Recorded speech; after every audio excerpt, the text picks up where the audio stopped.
نعت خوانی الحمدللہ بچپن سے ہی اسکول کے دنوں سے ہی کر رہے ہیں. شوق بھی ہے، ذوق بھی ہے. حضور کے ساتھ محبت کا ایک دعویٰ پیش کرنے کے لیے سرکار کی نعت پڑھتے ہیں. خالد حسنین خالد صاحب جیسی شخصیات صدیوں میں پیدا ہوتی ہیں. ایک انتہائی عظیم انسان.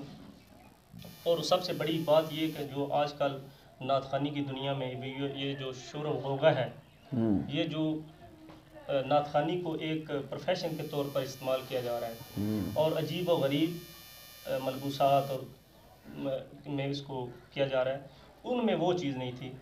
انتہائی سادہ انسان تھے. سبحان اللہ. اور ان کی آواز کی کوالٹی جو ہے وہ بہت کم لوگوں کو نصیب ہوتی ہے کہ وہ اپنی آواز کی جو کوالٹی ہے، ان کو آواز جب وہ کلام کو شروع کرتے ہیں اس پچ سے شروع کرنا، اس خرچ سے شروع کرنا ہر کسی کے بس کی بات نہیں ہے. سبحان اللہ. ہم ادھر اکٹھے ہوئے ان کی اس فن کو، ان کی اس خدمت کو، حضور کے ساتھ والانہ محبت کو خراج عقیدت پیش کرنے کے لیے. تو ہماری ہم دعائی کر سکتے ہیں کہ اللہ پاک ان کو اجر عظیم عطا فرمائے اور اپنے جوار رحمت میں جگہ عطا فرمائے. اور باقی نعت خوانوں جو بھی ہیں ہمارے ملک کے نامور نعت خوان ہیں، لیکن ان کا مقام جو ہے وہ ان سب سے منفرد تھا. اور ان سے ہماری جو محبت عقیدت ہے، اللہ تعالیٰ اس کو سلامت رکھے اور ان کو اپنے جوار رحمت میں جگہ عطا فرمائے. جی تو ناظرین، ہم محترم خالد حسنین خالد صاحب کے پڑھے ہوئے کلاموں کی طرف آتے ہیں. تو میں محترم شاہد عمران چشتی صاحب سے ہی عرض کروں گا کہ حمد سے آغاز کریں. وہ حمد جو محترم خالد بھائی کی آواز سے ہمارے کانوں میں گونجا کرتی تھی، محترم شاہد عمران چشتی صاحب پیش کرتے ہیں.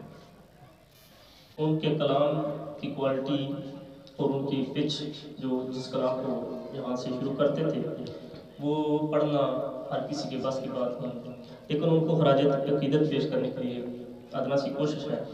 آپ ایک حمدیہ کلام بہت ذوق سے پڑھتے تھے، اس کے چند اشعار پیش کرنے کی سعادت حاصل کروں گا. میں بندہ عاصی ہوں،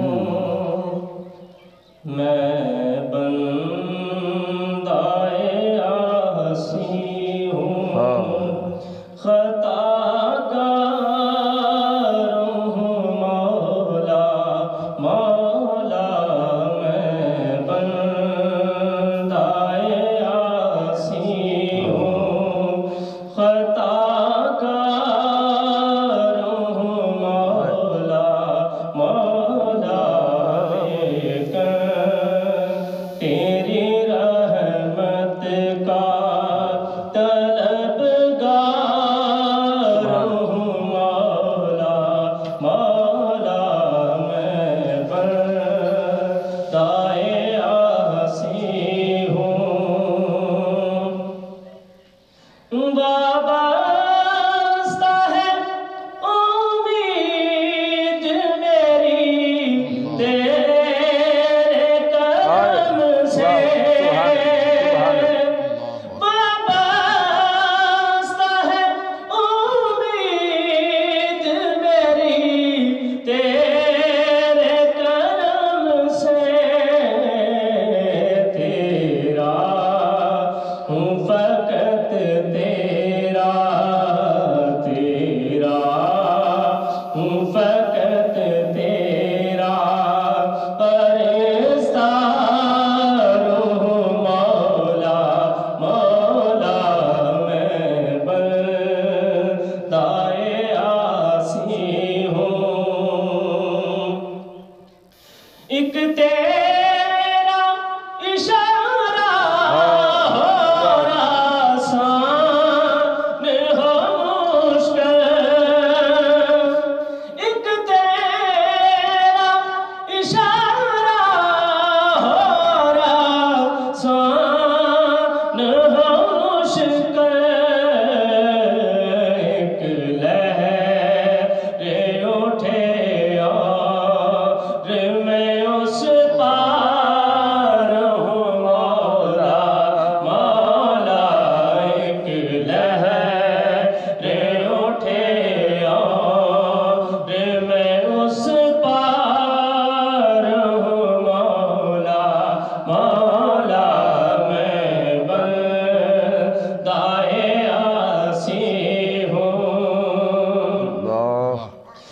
با